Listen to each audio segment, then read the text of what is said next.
Hey everyone, it's Joel from the Fun Pimps, and we're here to show you a preview of Alpha 16.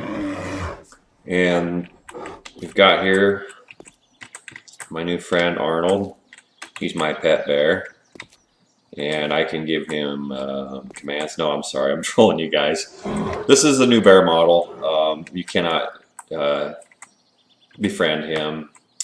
Now down the road we might be able to, but currently he's just a replacement for the bear that we already have. He's the old one we bought off the Unity store, and we, updated his texture a bit, made him look as good as we could. But so here's the new one, new rig. He's using the UMA system, so I could color him different colors if we wanted to, and equip saddlebags or armor, any of that kind of stuff's possible. Whether we do that or not, that remains to be seen. But the plan is just to replace the old bear, which we all remember. Where's he at? Let me try and find him here real quick. Yeah, so we're going from this teddy bear looking guy to this nasty looking fellow here, and I could scale him bigger and whatever I want to do with him yet. So we just got him in the game, and we've got a few basic animations going, but I think he looks a lot better than the old one already, even though he's not done yet. So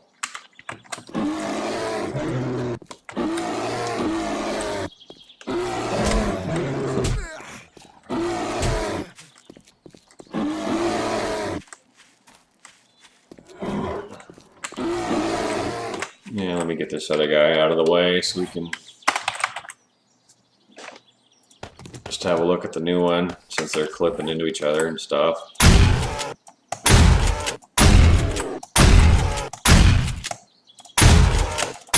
It's a tough bear.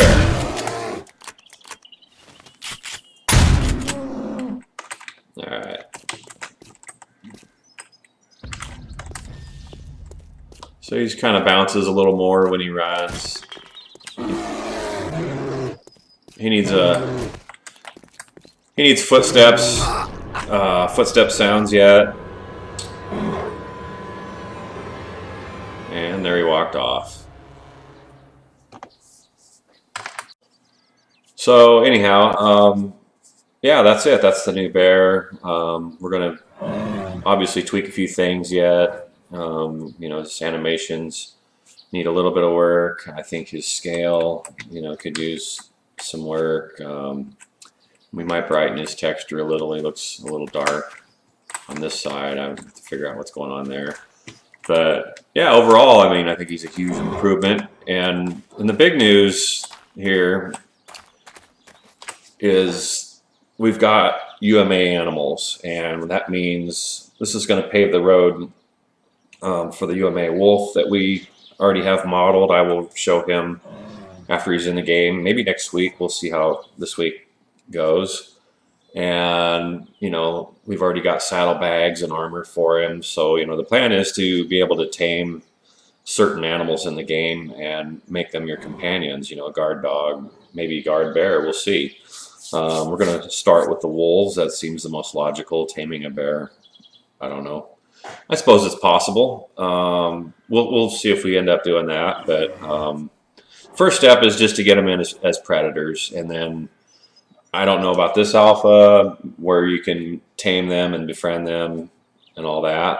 Probably not. We'll just have the violent versions that are added, and I think that'll be a good step forward. But like I said, the framework is there so that we can have maybe a horse with a saddle. So pretty excited about that feature myself. So all right, moving on. So here's a first look, just a screenshot. I don't have the working version of it yet on my PC, I don't think. If I do, I don't know, and I don't know where to find it anyway. Here's the screenshots Chris sent me. Here's a first look at the new Perlin Worm cave systems, and this is an entrance, and I believe this is in Navezgane. but they will work in random gen as well. And you can see kind of a nice burrowed tunnel effect. And here's a little bit of ore found inside the cave. It looks like he's got even like a different texture on the floor, and which is kind of cool, something different. And there's a cave tunnel there. And I thought there was one more screenshot. Where is it? Oh, here. Yeah, here's kind of a cavern with a couple, maybe even a third one over here where we can't see. So here's basically a tunnel that come into a cavern and another tunnel heading out, and there could be more over here. I don't know yet, but he's still working on it. It's a work in progress, but I think it's pretty cool. I think it's going to be really awesome exploring these caves, and they'll probably end up, changing some. Maybe they'll be a little more rugged in appearance. Maybe we can get the stalactites and all that,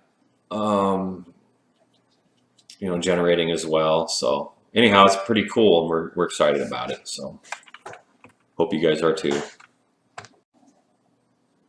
So here we are. This is surprise feature number 1, which is electricity. I guess after I posted, what I thought for sure we could get done, some of the guys were like, man, we can do better than that. And we started talking about electricity being something everybody had wanted to do. And we always had some designs laying around, but we pretty much had a few big power meetings, and no pun intended there, but big intense meetings where we worked on the concepts of how electricity could work, and we came up with what this is a prototype. Obviously, this is a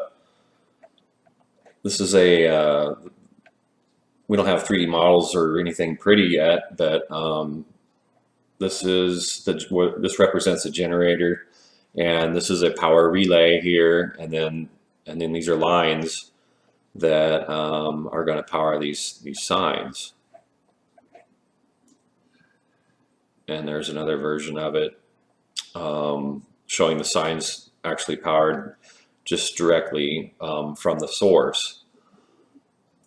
So kind of the way it's going to work is we're going to have probably a wire tool, and you will right click on your power source, and that will start a wire, and then you'll right click on the relay, and then that will connect a wire to the relay, and then you can run wires to all your signs, your lights, your automated defenses, and all the cool stuff we have coming. So that's kind of how it's going to work.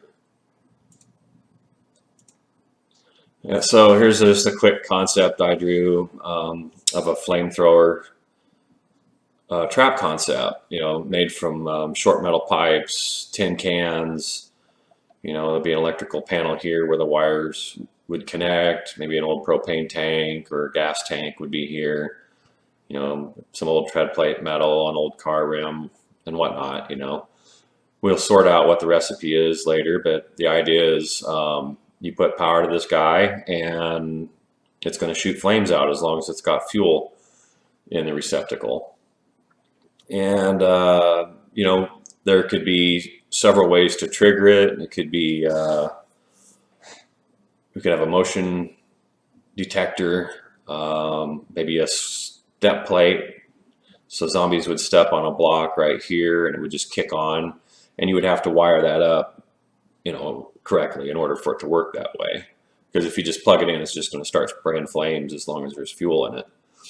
And we're also going to allow all of these traps to house a battery. So a battery could go inside here somewhere.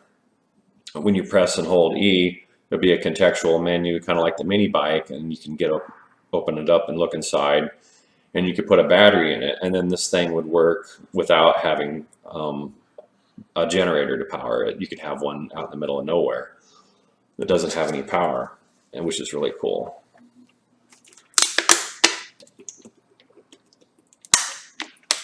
So here's just another quick idea I drew up. It's like a spinning chopping trap that would basically jib the zombies into pieces, hopefully. Um, so you would craft this out of the machetes and some fire axes, and some forged steel, and obviously you would need some probably electronics in order for it to have the mechanics that it needs, mechanical parts and electronical parts in order to spin this. This would be probably a pretty high-end trap that's going to be pretty cool, but also, you're not going to be crafting this bad boy on day one. And so basically it'll spin on this axis here and chop anything up that comes into this space right here. And you'd be able to put it in the ceiling facing down, so you could chop their head, or you could put it on the floor and it would chop their feet when they walk on it, so on and so forth. And this is a battery bank concept I made, basically an old milk crate, some car batteries, and you've got yourself a portable power block, and you hook a wire to it and wire your stuff up. And now if you hook this up to your generator while your generator is running, and then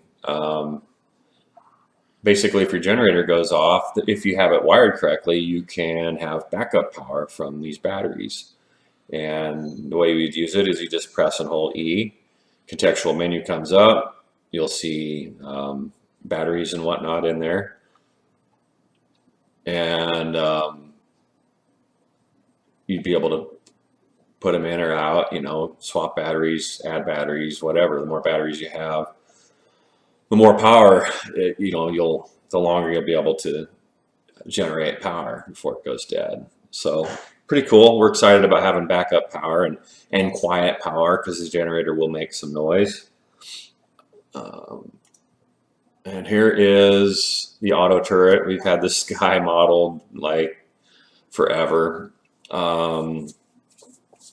So yeah, we're going to have auto turrets, the flame trap, pressure plates, motion sensing cameras, battery banks, powered doors, powered lights, obviously. It's going to be awesome. So we're really excited. Electricity's coming and Alpha 16, and every powered item will have a little wire drawn to it. And speaking of wires, that leads us to our next surprise feature. Oh wait, I forgot to show you guys the power switch. This is the other another concept I drew, and it's got basically an unlit gray light, when it's unpowered, so you know that, hey, there's no power there. But if it's in the off position as shown here, but it's powered, there's a wire running to it, and the power's on, you would see this red light would have put off a dim, red light right here. And then when you crank it down, you have a green light come on. So yeah, this is how you'll turn your stuff on and off. And we're pretty excited about, I'm excited about having these Frankenstein switches in my mad scientist lab. So I think it's going to be pretty cool. All right, on to the surprise feature now, I promise. So here we are, guys, top of the pine forest mountains here, and this feature's been talked about for a long time, and we needed power lines basically for our new electricity system. So we got these guys coded in. I think they're pretty awesome. So this feature isn't done. We haven't figured out how we're going to attach the wires and all that, but right now I can just shoot it into any surface. But basically we have ziplines in the game now and working. So, oh no, I've got a big zombie horde, I'm surrounded, what do I do? Or maybe I just feel like I don't want to walk down this treacherous mountain, so we put a zip line in, All you do is right now is, and this might change, you know, we haven't figured out exactly the interface, but it already works pretty good. You just walk up to it and touch it, and here we go. And the steeper it is, the faster the line. So if it's just a slight incline, you won't move very fast. Now let's go down to Trader Joel's. You can look around, enjoy the view. Totally awesome. So there you have it, guys. Zip lines, electricity, bears. What's not to like? Tune in next week, and we'll show you guys a lot more. Thanks for watching. Like and subscribe, and we'll see you next time.